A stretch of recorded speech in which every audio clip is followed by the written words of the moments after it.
Hi guys, welcome back to my channel. இன்னைக்கு நம்ம பார்க்க போற topic investment account. Investment account AS 13ல மென்ஷன் ஆயிருக்கு. ஸோ நம்ம இது மூலமா நம்ம AS 13ம் லேர்ன் பண்ணிக்கலாம், இன்வெஸ்ட்மெண்ட் அக்கவுண்ட்டையும் பார்த்துக்கலாம். So first of all investment அப்படின்னா என்ன அப்படிங்கிறத மீனிங் பார்ப்போம். AS 13ல இன்வெஸ்ட்மெண்ட்னா என்னன்னா டெஃபினேஷன் கொடுத்துருக்காங்க. Investments are assets held by an enterprise for earning income by way of dividends, interest, rentals, capital appreciation, or for other benefits to the investing enterprise. Investment அப்படிங்கிறது ஒரு business enterprise வந்து ஒரு அசட்டை வந்து வச்சுருப்பாங்க. என்னத்துக்காகனா earning income, அது மூலியமாக அவங்களுக்கு இன்கம் கிடைக்கும். இன்கம் எந்தெந்த வழியில் கிடைக்கணும்னா ஃபர்ஸ்ட் ஒன் டிவிடெண்ட்ஸ் மூலியமாக. டிவிடெண்ட்ஸ் பார்த்தோம் அப்படின்னா ஈக்விட்டி ஷேர் நம்ம போட்டிருப்போம். ஸோ அதுலேன்னு வர நம்ம ப்ராஃபிட்க்கு பேர் தான் டிவிடெண்ட். இன்ட்ரெஸ்ட், சில கவர்மெண்ட் செக்யூரிட்டிஸ் அது மாதிரிலாம் இருக்கும். ஸோ அதுலேயே நமக்கு வந்து இன்ட்ரெஸ்ட் வந்து ஜென்ரேட் ஆகும். அது மாதிரி ரெண்டல்ஸ், கேபிட்டல் அப்ரிஷியேஷன், அப்புறம் நிறைய பெனிஃபிட்ஸ் இருக்குது. இதெல்லாம் வந்து ஒரு அசெட் வந்து நம்ம வச்சு இது மூலியமாக நமக்கு இந்த மாதிரி இன்கம்ஸ்லாம் கிடைக்குதுன்னா இதுக்கு பேர் தான் ஆக்சுவலி இன்வெஸ்ட்மெண்ட். அப்போ இன்வெஸ்ட்மெண்ட் அப்படி பார்த்தோன்னா நம்ம எல்லா அசெட்ஸுமே வந்து நம்ம பிஸ்னஸ்னால் நிறைய அசெட்ஸ் இருக்கும். ஸோ அப்போ எல்லா அசெட்ஸுமே இன்வெஸ்ட்மெண்ட் அக்கௌண்ட்டில் வருமா அப்படின்னா கிடையாது. சில அசெட்ஸ் தான் வரும். இப்போ வந்து நம்ம வந்து ஒரு கடையில் நம்ம பொருள்லாம் வாங்கி விற்கிறோம், அது நமக்கு அசெட் தான். ஸோ அது அசெட்டானா கிடையாது, அது வந்து ஸ்டாக் அப்படிங்கிறது AS 2ல வரும். இன்வெஸ்ட்மெண்ட் அப்படிங்கிறது வந்து அப்போ சில ஃபர்னிச்சர்ஸ் அதெல்லாம் இருக்குது. அதெல்லாம் வந்து PPE, property plant and equipment, அந்த AS 10ல் வரும். AS 13 அப்படிங்கிறது சில செக்யூரிட்டிஸ் நம்ம வச்சுருப்போம் இன்வெஸ்ட் பண்ணுற மாதிரி. அதை வந்து இன்னொரு கம்பெனியில் நம்ம இன்வெஸ்ட் பண்ணியிருப்போம். அது மூலயமா நமக்கு டிவிடெண்ட்ஸ், இன்ட்ரெஸ்ட் அதெல்லாம் கிடைக்கும். ஸோ அதெல்லாம் தான் இன்வெஸ்ட்மெண்ட்னு சொல்கிறாங்க. நெக்ஸ்ட் வந்து கிளாசிஃபிகேஷன் ஆஃப் இன்வெஸ்ட்மெண்ட். இன்வெஸ்ட்மெண்ட்டை வந்து ரெண்டாக வந்து நம்ம வந்து கிளாஸிஃபை பண்ணலாம். ஒன்று வந்து current investment and another one வந்து long term investment. Current investment அப்படின்னா என்னென்னா அது வந்து 12 months held for the period of not more than 12 months. 1 year, within 1 yearக்குள்ளே தான் நம்ம வச்சுருப்போம். அதுக்குள்ளே நம்ம அதை ரியலைஸ் பண்ணியிருப்போம், இல்லை டிஸ்போஸ் பண்ணியிருப்போம், வாட்டெவர் நம்ம பண்ணியிருப்போம். அந்த கம்பெனியோட இன்டென்ஷனே என்ன இருக்கும் அப்படின்னா அது வந்து அந்த வித்தின் 1 yearக்குள்ளே அவங்க வந்து அதை யூஸ் பண்ணிக்கிற மாதிரி, இல்லை அதை விற்கிற மாதிரி, அது மாதிரி தான் அவங்க வந்து பிளான் பண்ணியிருப்பாங்க.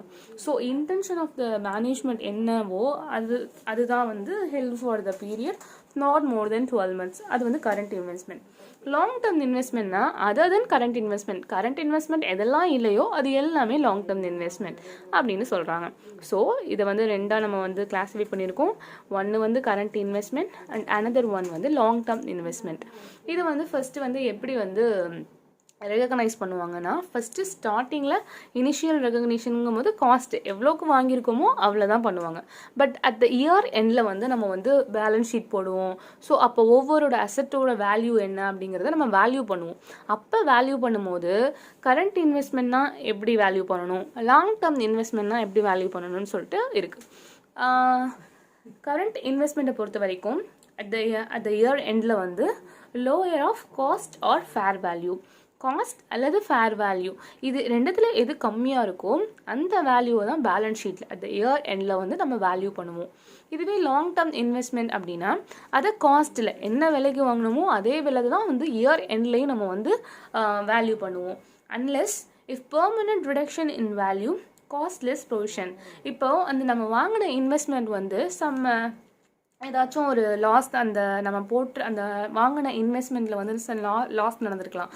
அப்படி லாஸ் வந்து பெர்மனன்ட் இன் நேச்சர் அப்படின்னா அவ்வளோதான், இனிமேல் அந்த இன்வெஸ்ட்மெண்ட் நம்ம போட்டது வந்து சம்வாட் ஃபெயிலியர் ஆகிடுச்சு, அது மாதிரி அப்படி ஆயிடுச்சு அப்படின்னா அப்போ வந்து என்ன வாங்குவோம்னா அந்த பெர்மனன்ட் ரிடக்ஷன் எவ்வளவோ அதை வந்து அந்த காஸ்ட் வேல்யூலேருந்து லெஸ் பண்ணிக்குவாங்க.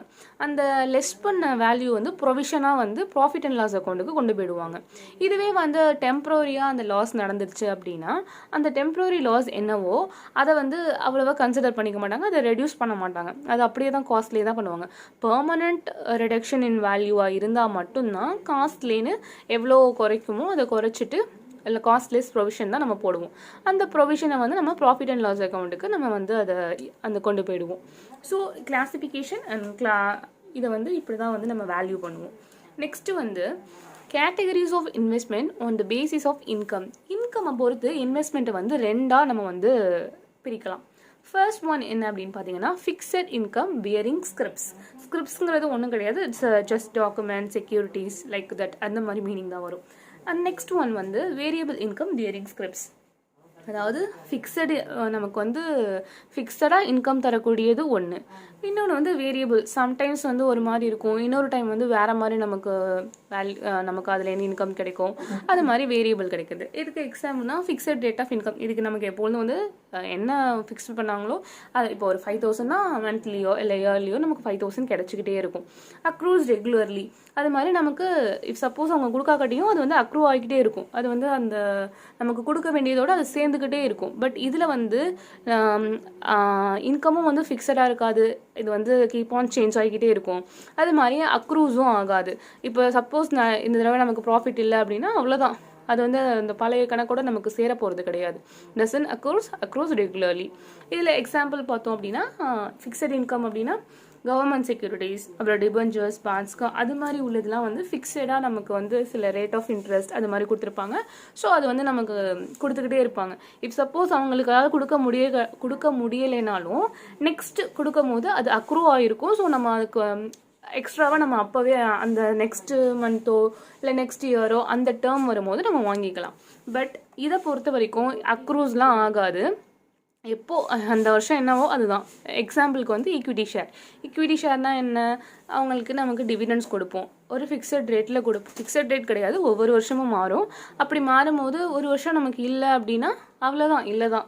அது வந்து திருப்பி இன்னொரு ஒரு பீரியடோட வந்து ஆட் ஆகி நமக்கு நெக்ஸ்ட் இயர் வந்து சேர்த்து தான் தரமாட்டாங்க.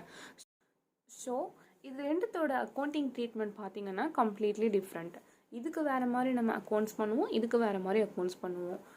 ஸோ ரெண்டுத்துக்கும் டிஃப்ரென்ஸ் இருக்குது.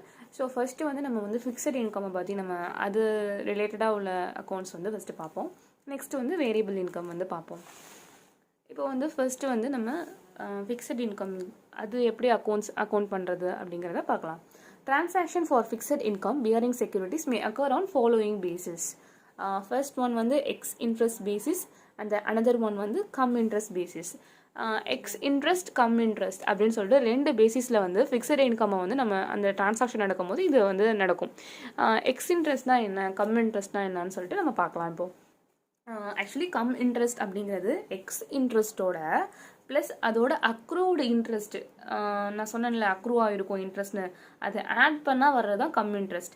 எக்ஸ் இன்ட்ரெஸ்ட் அப்படின்னா எக்ஸ்க்ளூடிங் ஆஃப் இன்ட்ரெஸ்ட் அப்படின்னு அர்த்தம். கம் இன்ட்ரெஸ்ட் தான் கியூமுலேட்டிவ் ஆஃப் இன்ட்ரெஸ்ட் அப்படின்னு அர்த்தம். இதுதான் வந்து அர்த்தம். ஃபர்ஸ்ட் நம்ம வந்து டீட்டெயிலாக எக்ஸ் இன்ட்ரெஸ்ட்னா என்ன, கம் இன்ட்ரெஸ்ட்னா என்ன அப்படிங்கிறத ஒரு எக்ஸாம்பிள் மூலயமா நம்ம பார்க்கலாம். எக்ஸாம்பிள் வந்து mister A purchased 1010% debentures of value of rupees 1 lakh. ஏ வந்து டிபெஞ்சர் வாங்கியிருக்காங்க, அதோட பர்சன்டேஜ் வந்து 10%. 1000 டிபெஞ்சர்ஸ் வாங்குறாங்க, மொத்தமாக அதோட வேல்யூ 1 லேக்குக்கு வாங்குறாங்க. ஆன் 1st March 2021 அன்னைக்கு வாங்குறாங்க. Due date for payment of interest is 30th June and 31st December. இதுக்கு வந்து இன்ட்ரெஸ்ட் வந்து எப்போ பே பண்ணுவாங்கன்னா வருஷத்துக்கு 2 தடவை பண்ணுறாங்க. ஃபர்ஸ்ட்டு வந்து 30th June ஒன்ஸும் அண்ட் அனதராக லாஸ்ட்டாக வந்து 31st Decemberக்கும் 2 டேட்டில் அவங்க வந்து ஒரு வருஷத்துக்கான இன்ட்ரெஸ்ட்டை 2ஆக பிரித்து தராங்க. ஸோ இது மூலயமா இந்த எக்ஸாம்பிள் மூலயமா எக்ஸ் இன்ட்ரெஸ்ட் எப்படி வருது, கம் இன்ட்ரெஸ்ட் எப்படி வருது அப்படிங்கிறத நம்ம பார்க்கலாம். இப்போது ஏ வந்து டிபெஞ்சர்ஸ் வந்து பர்ச்சேஸ் பண்ணியிருக்காங்க, சம் XYZ கம்பெனிலேன்னு வாங்கியிருக்காங்க. அப்படி பார்த்தோம் அப்படின்னா அந்த டிபெஞ்சர் அப்படிங்கிறது வந்து ஏக்கு வந்து ஒரு அசெட், அந்த மூலியமாக அவங்களுக்கு 10% இன்ட்ரெஸ்ட் வந்து கிடைக்க போது. ஒரு வருஷத்துக்கு 2 தடவை கிடைக்கிது, ஜூன்லேயும் டிசம்பர்லேயும் 10% எவ்வளோக்கு வாங்கியிருக்காங்களோ அந்த வேல்யூக்கும் அவங்களுக்கு கிடைக்க போகுது. ஸோ இவங்களை பொறுத்த வரைக்கும் இது அசெட். கொடுத்த கம்பெனிக்கு வந்து அது வந்து லயபிலிட்டி,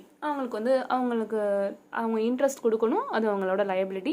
நமக்கு இன்ட்ரெஸ்ட் வருது, ஸோ நமக்கு அசெட். ஸோ பேலன்ஸ் ஷீட்டில் வந்து நம்ம வந்து அசெட் சைடில் டிபெஞ்சர்ஸ் நம்ம இங்கேன்னு வாங்கியிருக்கோம் அப்படிங்கிறத இன்வெஸ்ட்மெண்ட்டில் வந்து நம்ம வந்து மென்ஷன் பண்ணுவோம். நம்ம வந்து யாருக்கு வந்து அக்கௌண்ட்ஸ் போட போகிறோம் அப்படின்னா இன்வெஸ்டார், யார் இன்வெஸ்டாரோ அவங்களுக்கு தான் போட போகிறோம். நம்ம வந்து ஏக்கு தான் போட போகிறோம். நம்ம வந்து நம்ம ஒரு XYZ கம்பெனியில் வாங்கியிருக்கோம் அப்படின்னா அந்த XYZ கம்பெனிக்கு நம்ம போட போகிறது கிடையாது. நம்ம வந்து அக்கௌண்ட்ஸ் போட போகிறது வந்து மிஸ்டர் ஏ, இன்வெஸ்டார் யாரோ அவங்களுக்கு தான் நம்ம வந்து அக்கௌண்ட்ஸ் வந்து போட போகிறோம். ஸோ இவங்களுக்கு வந்து வாங்கிட்டாங்க, இவங்களுக்கு அசெட் ஆகிடுச்சு, இன்ட்ரெஸ்ட் வந்து ஜூன்லேயும் டிசம்பர்லேயும் கிடைக்க போகுது.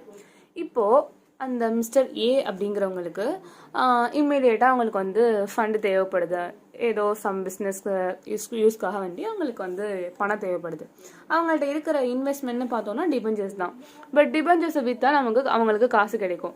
அதுக்குன்னு அந்த வாங்கின XYZ கம்பெனியில் போய் எனக்கு வந்து இப்போ வந்து ஃபண்டு வந்து தேவைப்படுது, ஸோ நீங்கள் வந்து வாங்கின டிபெஞ்சர்ஸை திருப்பி வாங்கிக்கோங்க, எனக்கு வந்து மணி வேணும் அப்படின்னு சொல்ல முடியுமா? கண்டிப்பாக முடியாது. அவங்க ஒரு ஃபிக்ஸடான ஒரு டைம் பீரியட் கொடுத்துருப்பாங்க, அது வரைக்கும் நம்ம ஹோல்ட் பண்ணி தான் இருக்கணும், அது வரைக்கும் அவங்க திருப்பி தரவும் மாட்டாங்க. ஸோ நமக்கு ஃபண்ட் தேவைப்படுது அப்படின்னா நம்ம வந்து அதை ஓப்பன் மார்க்கெட்டில் தான் வந்து போய் விற்றுக்க முடியும். அப்படி மட்டும் தான் நம்மளால் அதுக்கு ரியலைஸ் பண்ணிக்க முடியும் நம்ம. ஸோ இப்போ மிஸ்டர் ஏக்கு வந்து பணம் தேவைப்படுது, அவங்க வந்து யார்கிட்டையோ மிஸ்டர் பீட்டை வந்து இது மாதிரி ஓப்பன் மார்க்கெட்டில் விற்க போகிறாங்க அப்படின்னா இப்போ வந்து 1st மார்ச் வந்து வாங்கியிருக்காங்க. வந்து இப்போ ஒரு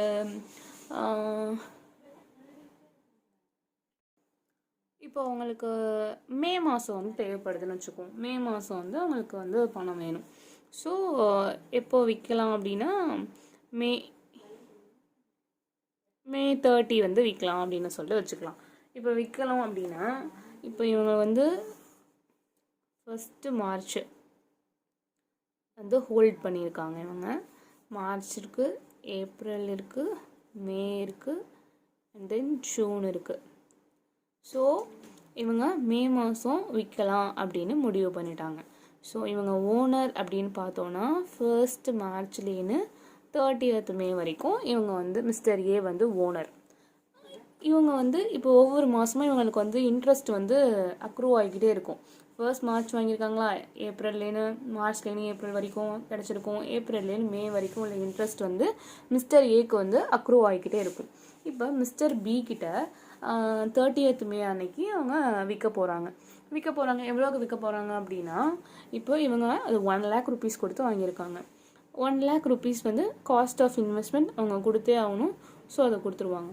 அதோட மிஸ்டர் ஏ சொல்லுவாங்க, அவங்க விற்க போகிறது முடிவாயிடுச்சு, பட் அவங்களுக்கு இன்ட்ரெஸ்ட் வந்து இந்த பீரியடில் அக்ரூவ் ஆகிக்கிட்டே இருக்கும். நடுவில் வந்து இப்போ நான் போய் அந்த XYZ கம்பெனியில் போய் எனக்கு இன்ட்ரெஸ்ட் அக்ரூவ் ஆகிருக்கு, நான் இன்னொருத்தவன்ட்ட விற்க போகிறேன், எனக்கு இன்ட்ரெஸ்ட்டை கொடு நடுவில்னா அவன் கொடுக்க மாட்டான். அவன் என்னைக்கு 30th ஜூன் 31st டிசம்பரும் இன்ட்ரெஸ்ட் வந்து ரிலீஸ் பண்ணுவான். அப்போ தான் நம்ம வாங்க முடியும், நடுவில் நமக்கு வாங்க முடியாது. ஸோ இதுக்கப்புறமா வந்து ஜூனில் வந்து அவங்க கிடைக்க போகிற இன்ட்ரெஸ்ட் வந்து மிஸ்டர் பி தான் வந்து அந்த 6 monthsக்கு ஒரு பீரியட்க்கு ஒரு இன்ட்ரெஸ்ட்டையும் வந்து மிஸ்டர் பி வந்து வாங்கிக்குவாங்க. யார் வந்து ஓனரோ அவங்கள்ட்ட தான் வந்து கிடைக்கும் இன்ட்ரெஸ்ட். அப்போ மிஸ்டர் ஏ வந்து என்ன பண்ணுவாங்க அப்படின்னா இந்த 2 மாதத்துக்கு எவ்வளோ வந்து இன்ட்ரெஸ்ட் வந்து அக்ரூவ் ஆகிருக்கோ, இப்போ ஒரு எக்ஸாம்பிளுக்கு சும்மா நம்ம வந்து ஒரு 2000 rupees நமக்கு வந்து இதில் இந்த பீரியடில் அக்ரூவ் ஆகிருக்கு அப்படின்னா இந்த 2000 rupees-ஐ வந்து பி கிட்டேன்னு வாங்கிக்கலாம். ப்ளஸ் ஒரு 2000 வாங்கினா 1,02,000 rupees-க்கு வந்து அவங்க வந்து கேட்பாங்க. 1,02,000 rupees-க்கு நம்ம வித்துடலாம். இந்த 2,000 rupees-ஐ வந்து மிஸ்டர் பி வந்து ஜூன் மாதம் வரும்போது அவங்க அந்த இன்ட்ரெஸ்ட் அக்ரூவ் ஆகிருக்கும்ல அவங்களுக்கு கிடைச்சிரும். நம்ம மிஸ்டர் ஏவால் அந்த ஜூன் மாதம் வந்து ஓனராகவே இருக்க முடியாது. ஸோ அந்த இன்ட்ரெஸ்ட் அமௌண்ட்டை வந்து அவங்களால வாங்க முடியாது. ஸோ இன்ட்ரெஸ்ட் அக்ரூவ் ஆனதை யார்கிட்ட விற்கிறோமோ அவங்ககிட்டேன்னு வாங்கிக்கிறது. ஸோ இந்த அக்ரூவ்டு இன்ட்ரெஸ்ட் இது ஒன்று இருக்குது, இது வந்து காஸ்ட். இந்த காஸ்டோட இந்த அக்ரூவ்டு இன்ட்ரெஸ்ட் சேர்ந்துச்சு அப்படின்னா இதுக்கு பேர் தான் cum interest basis. Come interest வெறும் காஸ்ட் மட்டும் இருந்துச்சு அப்படின்னா அது எக்ஸ் இன்ட்ரெஸ்ட். ஸோ காஸ்ட் மட்டும் இருந்துச்சுன்னா அது எக்ஸ் இன்ட்ரெஸ்ட், காஸ்டோட அந்த அக்ரூவான இன்ட்ரெஸ்ட்டும் இருந்துச்சு அப்படின்னா அது கம் இன்ட்ரெஸ்ட். இதுதான் கம் இன்ட்ரெஸ்ட், எக்ஸ் இன்ட்ரெஸ்ட்னு சொல்லிட்டு ஒவ்வொரு சம்லையும் வந்து எப்படி வேல்யூ பண்ணியிருக்காங்க, நம்ம எதில் கொடுக்கணும் அப்படிங்கிறத ஒவ்வொரு இதுலேயும் அவங்க வந்து சொல்லுவாங்க. So just X interest cum interest அப்படின்னா அந்த ப்ரைஸை வந்து எப்படி கோட் பண்ணுறாங்க, எக்ஸ் இன்ட்ரெஸ்ட்டில் கொடுத்துருக்காங்களா கம் இன்ட்ரெஸ்ட்டில் கொடுத்துருக்காங்களா அப்படிங்கிறதுக்காக தான் அந்த ex interest cum interest. So ex interest அப்படிங்கிறது exclusion of interest, that is only cost. But அதுவே கம் இன்ட்ரெஸ்ட் அப்படின்னா அதில் இன்ட்ரெஸ்ட் பார்ட்டும் ஆட் ஆகிருக்கு. காஸ்ட் ப்ளஸ் இன்ட்ரெஸ்ட் இது ரெண்டும் ஆட் ஆனது தான் கம் இன்ட்ரெஸ்ட். இதுதான் எக்ஸ் இன்ட்ரெஸ்ட் அண்ட் கம் இன்ட்ரெஸ்டோட meaning. Next cost of investment. Investment வந்து காஸ்ட்டில் வந்து நம்ம ரெகக்னைஸ் பண்ணுவோம் அப்படின்னு சொல்லியிருக்கோம். காஸ்ட் அப்படின்னா என்ன அப்படின்னா இப்போ நம்ம வந்து பர்ச்சேஸ் பண்ணும்போது என்னென்னலாம் அந்த அந்த அந்த அசெட்டை நம்ம வந்து அக்யூர் பண்ணுறதுக்கு என்னெல்லாம் செலவு பண்ணுமோ அது எல்லாத்தையுமே நம்ம ஆட் பண்ணிக்கலாம் பர்ச்சேஸ் காஸ்ட் வரும்போது. இதுவே நம்ம விற்கும் போது என்னென்னலாம் அதுக்கு செலவு பண்ணுமோ அந்த எல்லா செலவையும் நம்ம எக்ஸ்க்ளூட் பண்ணிக்கலாம். அதாவது மைனஸ் பண்ணிக்கலாம். மைனஸ் பண்ணிட்டு கிடைக்கிறது தான் செல்லிங் வேல்யூ. இப்போ பர்ச்சேஸ் அப்படின்னு எடுத்துட்டோம்னா, இப்போ நம்ம வாங்குறதுக்கு இப்போ நான் ஒரு செக்யூரிட்டி வாங்குறேன். அந்த செக்யூரிட்டியோட விலையே வந்து பார்த்தீங்கன்னா ஒரு 10,000 ரூபா இருக்குன்னு தான். அந்த 10,000 ரூபா அதோட காஸ்ட், அந்த பர்ச்சேஸ் அமௌண்ட் வந்துடும். நான் வந்து சம் பர்சன்டேஜ் நான் வாங்கினதில் ஒரு 2%, 3% நான் ப்ரோக்கரேஜ் கொடுத்துருக்கேன்னா அந்த ப்ரோக்கரேஜ் நான் எவ்வளோ கொடுத்தனோ அதையும் நான் ஆட் பண்ணிக்கலாம். அது போக நான் டேக்ஸு, டியூட்டிஸு, ஃபீஸு இது மாதிரிலாம் நான் பர்ச்சேஸ் பண்ணும்போது அந்த இன்வெஸ்ட்மெண்ட்டுக்கு நான் வந்து கட்டியிருக்கேன் அப்படின்னா எல்லாத்தையுமே ஆட் பண்ணிக்கலாம். நான் வாங்கினது 10,000 ரூபா, ஆனால் இந்த செலவெல்லாம் நான் பண்ணி 20,000 ரூபா செலவு பண்ணியிருக்கேன். 20,000 ரூபா வராது, 10,000 ரூபா அப்படிங்கும்போது ஒரு 2,000 ரூபா செலவு பண்ணியிருக்கேன் அப்படின்னா ஒரு 12,000 ரூபா அப்படிங்கிறத காஸ்ட் ஆஃப் இன்வெஸ்ட்மெண்ட், நான் பர்ச்சேஸ் பண்ணும்போது இவ்வளோ விலை கொடுத்து வாங்கினேன் அப்படிங்கிறத நம்ம வந்து சொல்லலாம். ஸோ பர்ச்சேஸில் ப்ரோக்கரேஜ், டேக்ஸ், ஃபீஸ், டியூட்டிஸ் இதெல்லாம் வந்து ஆட் பண்ணிக்கணும். என்னென்னலாம் செலவு பண்ணோமோ அந்த இன்வெஸ்ட்மெண்ட்டை பர்ச்சேஸ் பண்ணுறதுக்காக அது எல்லாமே வந்து நம்ம காஸ்ட் ஆஃப் இன்வெஸ்ட்மெண்ட்டில் பர்ச்சேஸை பொறுத்த வரைக்கும் நம்ம ஆட் பண்ணிக்கலாம். ஸோ அந்த அசெட்டை அக்யூர் பண்ணுறதுக்கு என்னென்ன எக்ஸ்பென்ஸ் பண்ணுமோ எல்லாத்தையுமே காஸ்ட் ஆஃப் இன்வெஸ்ட்மெண்ட்டில் நம்ம ஆட் பண்ணிக்கலாம் பர்ச்சேஸை பொறுத்த வரைக்கும். இதுவே செல்லிங்காக இருந்தால் விற்றோம் அப்படின்னா நம்ம வந்து விற்கிறதுக்கு ஒரு விலை வச்சுருப்போம். அதாவது புரோக்கர் மூலயமா நம்ம விற்கிறோம் அது மாதிரி இருந்துச்சுன்னா நம்ம ப்ரோக்கரேஜ் கொடுக்கணும், டேக்ஸ் கட்டுற மாதிரி இருக்கும். அது மாதிரி என்னென்ன செலவுலாம் நான் விற்கிறதுக்காக என்னென்னலாம் செலவு பண்ணுமோ அந்த எல்லா செலவையும் நான் மைனஸ் பண்ணிவிட்டு இவ்வளோ தான் விற்றேன் அப்படின்னு சொல்லலாம். நான் வந்து ஒரு லட்ச ரூபாய்க்கு விற்கிறேன். அந்த 1 லட்ச ரூபா எனக்கு விற்கிறதுக்கு 10,000 ரூபா கிட்ட செலவாச்சு அப்படின்னா நான் வந்து 90,000 ருபீஸ் தான் என்னோட நெட் செல்லிங் ப்ரைஸ் அப்படின்னு சொல்லுவேன். ஸோ செல்லிங் ப்ரைஸை பொறுத்த வரைக்கும் என்னெல்லாம் நான் செலவு பண்ணணும் அது எல்லாத்தையும் மைனஸ் பண்ணிட்டு கிடைக்கிறது தான் செல்லிங் ப்ரைஸ். அண்ட் அதுவே பர்ச்சேஸாக இருந்துச்சுன்னா நான் என்னெல்லாம் செலவு பண்ணணும் அந்த வாங்குறதுக்கு அது எல்லாத்தையுமே நான் ஆட் பண்ணி அதுதான் நான் பர்ச்சேஸ் ப்ரைஸ் அப்படின்னு சொல்லுவேன். ஸோ இப்போ வந்து பர்ச்சேஸ்லாம் நமக்கு தெரியும், நம்ம வாங்கின விலை நம்ம கொடுத்தது அதெல்லாம் தெரியும். ப்ரோக்கரேஜ் வந்து எப்படி நம்ம கொடுப்போம் அப்படின்னா, ஆக்சுவலி ப்ரோக்கரேஜ் அப்படிங்கிறது சம் பர்சன்டேஜ் நான் இதை வாங்கின விலையிலேன்னு இல்லாட்டி அதோட நாமினல் வேல்யூலேன்னு சொல்லிட்டு கொஷின்லேயே வந்து ஒவ்வொரு கொஷின்லேயும் ஒவ்வொரு மாதிரி மென்ஷன் பண்ணுவாங்க. அதை பொறுத்து தான் நம்ம வந்து ப்ரோக்கரேஜ் வந்து நம்ம கால்குலேட் பண்ணுவோம். பட் வாட் எவர் எந்த மாதிரி கால்குலேட் பண்ணாலும் அதை வந்து ஆடோ சப்ராக்டோ, அதுவே பர்ச்சேஸாக இருந்தால் ஆட் பண்ணுவோம், செல்லிங்காக இருந்துச்சுன்னா நம்ம வந்து மைனஸ் பண்ணுவோம்.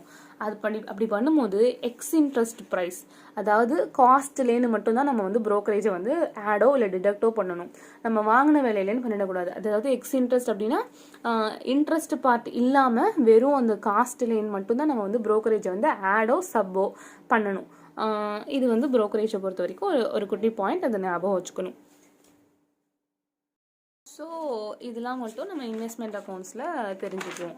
இதுக்கு ஜேர்னல் என்ட்ரிஸ் இருக்குது. நம்ம ஜேர்னல் என்ட்ரிஸ் போட போகிறது இல்லை, ஜஸ்ட் வந்து நம்மளோட ஒரு அண்டர்ஸ்டாண்டிங்காக வேண்டி ஜேர்னல் என்ட்ரிஸ் என்னென்னு பார்ப்போம். பட் சம்மில் வந்து டேரெக்டாக நம்ம வந்து லெஜர் அக்கௌண்ட், அந்த இன்வெஸ்ட்மெண்ட் அக்கௌண்ட் அப்படி தான் போடுவோம். நம்ம ஜேர்னல் யூஸ் பண்ண போகிறது இல்லை, ஜஸ்ட் அண்டர்ஸ்டாண்டிங் பர்பஸ்க்காக வேண்டி ஜேர்னல் என்ட்ரிஸ் பார்ப்போம். இப்போ நம்ம வந்து பர்ச்சேஸ் பண்ணியிருக்கோம் அப்படின்னா investment account debtor, interest on investment account debtor to bank account. Investment வந்து நான் சொன்னேன்ல மிஸ்டர் ஏவி, அந்த எக்ஸாம்பிள் பார்த்தோம் அப்படின்னா அவங்க 1 லேக்குக்கு வாங்கியிருக்காங்க, 2,000 ருபீஸ் இன்ட்ரெஸ்ட் அக்ரூ ஆனது இருக்குது. ஸோ அவங்க வந்து வாங்கும்போது எவ்வளோ பர்ச்சேஸ் பண்ணுமோ 1,02,000க்கு கொடுத்துருப்பாங்க. ஸோ இன்வெஸ்ட்மெண்ட் அக்கௌண்ட் டெட்டார், அதாவது இது எக்ஸ் இன்ட்ரெஸ்ட் ப்ளஸ் ப்ரோக்கரேஜ் என்னென்னலாம் இருக்கோ அதுவும். இன்ட்ரெஸ்ட் ஆன் இன்வெஸ்ட்மெண்ட்ங்கிறது என்னது, accrued interest to bank account, எவ்வளோக்கு விற்றுருப்பாங்க அந்த பர்ச்சேஸ் பண்ணும்போது டு பேங்க்குங்கும் போது X interest plus accrued interest தான் cum interest plus brokerage. So investment account debtor, interest on investment account debtor to bank account. So நம்ம இவ்வளோ காசு கொடுத்து நம்ம வாங்கியிருப்போம், இன்வெஸ்ட்மெண்ட்டும் வாங்கியிருப்போம், இன்ட்ரெஸ்ட் ஆன் இன்வெஸ்ட்மெண்ட்டும் நம்ம கொடுத்து வாங்கியிருப்போம். So investment account debtor, interest on investment account debtor to bank account. இதுவே நம்ம வந்து விற்கிறோம் அப்படின்னா பேங்க் அக்கௌண்ட் கொடுத்துருவோம், வெளியில் போயிடும். So bank account debtor to investment account to interest on investment account. இது பர்ச்சேஸ் அண்ட் செல்லுக்குரிய ஜேர்னல் என்ட்ரிஸ். நெக்ஸ்ட் வந்து receiving interest on due date அன்னைக்கு அவங்களுக்கு இன்ட்ரெஸ்ட் வந்து ரிசீவ் ஆகும். இன்ட்ரெஸ்ட் ரிசீவ் ஆகுதுன்னா உள்ளர வருது. So bank account debtor to interest on investment account. இதுவே வந்து நம்ம விற்கிறோம், அதில் வந்து ப்ராஃபிட்டா லாஸா அப்படின்னு இருக்கும். ப்ராஃபிட்டாக இருந்துச்சு அப்படின்னா investment account data to profit and loss account. இதுவே லாஸாக இருந்துச்சுன்னா profit and loss account data to investment account. நம்ம போட போகிறது இன்வெஸ்ட்மெண்ட் அக்கௌண்ட் தான் நம்ம வந்து நெக்ஸ்ட் ப்ராப்ளம்ஸ்லாம் நம்ம போட போகிறோம். ஸோ இன்வெஸ்ட்மெண்ட் அக்கௌண்ட் வந்து பர்ச்சேஸ் பண்ணும்போது என்னத்துக்காக, எப்படி டு பேங்க் வந்துச்சு, எப்படி பை பேங்க் வந்துச்சு அப்படின்னு ஜஸ்ட் ஒரு நம்மளோட அண்டர்ஸ்டாண்டிங் பர்பஸ்க்காக வேண்டியது அந்த ஜேர்னல் என்ட்ரிஸ். நம்ம வந்து ஜேர்னல் என்ட்ரிஸ் யூஸ் பண்ண போகிறது கிடையாது. சம் வந்து டைரெக்டாக லெஜரில் நம்ம போட்டுடலாம். இதுதான் ஜஸ்ட் வந்து ஒரு பேசிக் கான்செப்ட். நம்ம வந்து நெக்ஸ்ட் வீடியோவில் ப்ராப்ளம்ஸ்லாம் ஒன்று ஒன்றா எப்படி இருக்குது அப்படின்னு சொல்லிட்டு பார்க்கலாம். அண்ட் தேங்க்யூ ஃபார் வாட்சிங்.